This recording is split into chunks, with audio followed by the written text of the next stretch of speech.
An international professional dreaming of building your future in the UK, or a British company that relies on global talent, the news unfolding right now could change everything. What's happening behind the scenes in the UK's immigration system might completely reshape your plans. The UK government has launched one of the most aggressive crackdowns on immigration in recent history. This is not a small tweak or a quiet adjustment.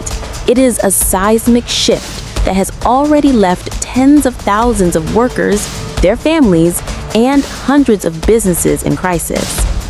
In a move that shocked many, the government has effectively shut down the route to indefinite leave to remain for thousands and revoked the visas of an estimated 35,000 workers. Imagine having your life uprooted overnight, your job gone, your family's stability shaken, and your future in the UK hanging by a thread. That is the reality for many today.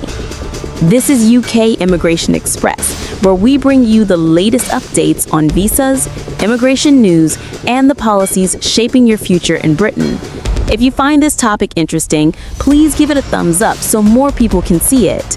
And if you're new here, hit subscribe and turn on the notification bell so you don't miss any of our breaking updates. So what exactly is happening and why now?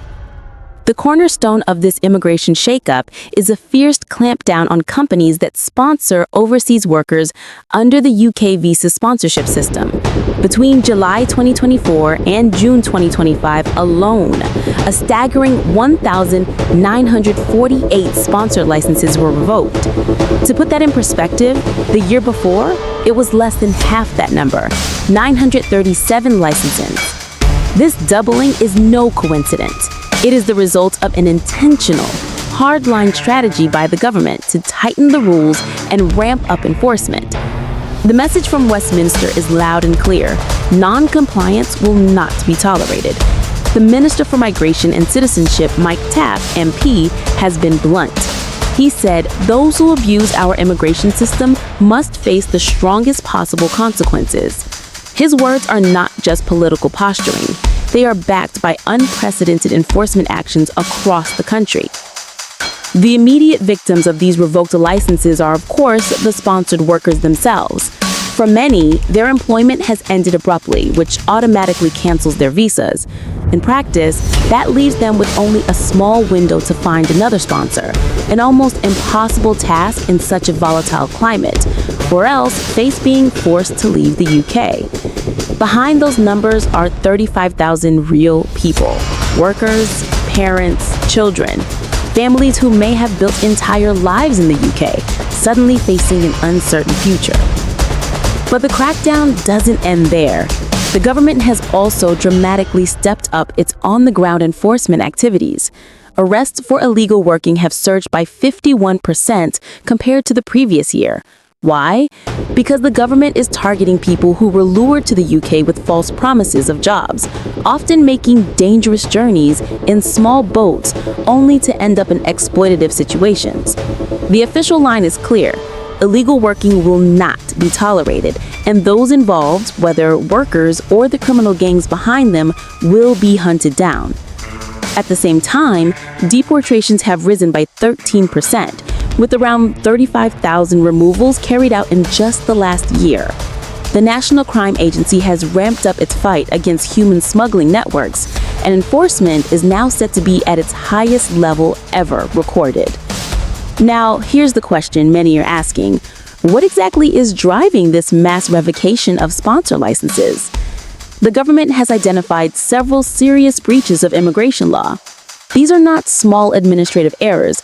They are deep-rooted problems. One of the biggest issues is underpayment of sponsored workers. Companies that bring in foreign workers must pay them a salary that meets strict thresholds designed to prevent the exploitation of migrants and the undercutting of UK workers. Yet many revoked sponsors were caught paying significantly below the required amount. Minister Mike Tapp has warned, "We will not hesitate to ban companies from sponsoring workers where this is being done to undercut British workers and exploit vulnerable staff." Another major reason is the use of ghost jobs, positions that don't really exist. Some employers created fake roles simply to help someone gain entry to the UK, bypassing normal eligibility rules. Others falsified qualifications or experience to push through sponsorship applications. These practices are now firmly in the government's crosshairs. Then there's the failure to provide promised work. Shockingly, there have been cases where international workers arrived in the UK, visa in hand, only to find that the job they were promised didn't exist or was entirely different from what had been advertised. The result? Migrants left stranded, vulnerable, and powerless. This too has fueled the surge in license revocations. So how has the government suddenly managed to identify so many cases of fraud and abuse? The answer lies in a major strategic shift to data-driven enforcement. In the past, compliance relied heavily on physical inspections and visits. Now the Home Office has adopted an intelligence-led model, cross-referencing information from multiple sources. For example, HMRC tax records are compared against sponsorship data to detect discrepancies in reported salaries. This analytical approach has made it far easier to identify companies breaking the rules. The results speak for themselves. More revoked licenses, more enforcement, and far more accountability for employers.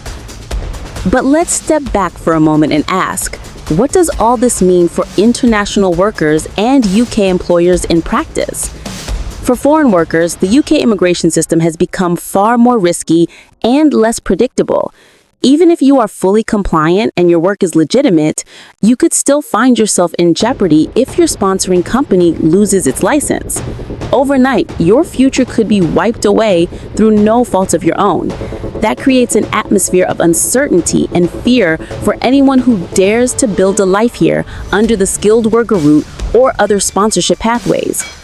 For UK businesses, particularly small and medium-sized enterprises, the challenge is just as severe.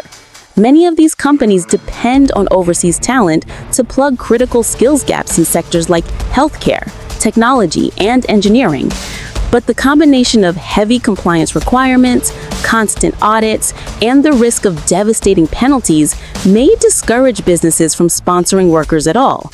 If that happens, the result could be serious skill shortages that weaken the UK economy rather than strengthen it. And this is where the real debate begins. On one side, there is a valid need to protect the immigration system from abuse, to prevent the exploitation of workers, and to safeguard the integrity of the labor market. But on the other side, an excessively restrictive approach could drive away global talent, undermine economic growth, and make the UK less competitive in the global marketplace. This is the tightrope the government is now walking. The bigger picture is that Britain is still in the process of shaping its post-Brexit identity. Immigration remains one of the most contentious and politically charged issues. The crackdown is being presented as proof that the government is delivering on its promise to secure the borders and clamp down on abuse.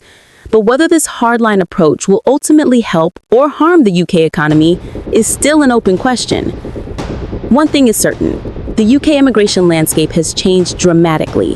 The rules are stricter, the oversight is tougher, and the consequences of non-compliance are harsher than ever. For workers, it means greater due diligence when choosing an employer. For businesses, it means a heavier administrative burden and the constant risk of losing the right to hire from abroad. The human stories behind these numbers are perhaps the most striking. Around 35,000 workers and their families now face uncertainty, their lives disrupted overnight. They are the living reminder that immigration policy is not just about statistics or politics. It is about real people, with real lives, caught in the middle of an unforgiving system. So here is the question I leave with you. Are these new UK visa sponsorship rules a necessary step to protect the borders and prevent abuse, or are they an obstacle that will hurt businesses, damage the economy, and deter the very talent Britain needs? Share your thoughts in the comments. I'd love to hear your perspective. If you found this breakdown helpful, don't forget to give this video a thumbs up and subscribe for more UK immigration news and updates. And of course, hit the notification bell so you never miss critical updates about the future of work, visas, and immigration in the UK. Thank you for watching.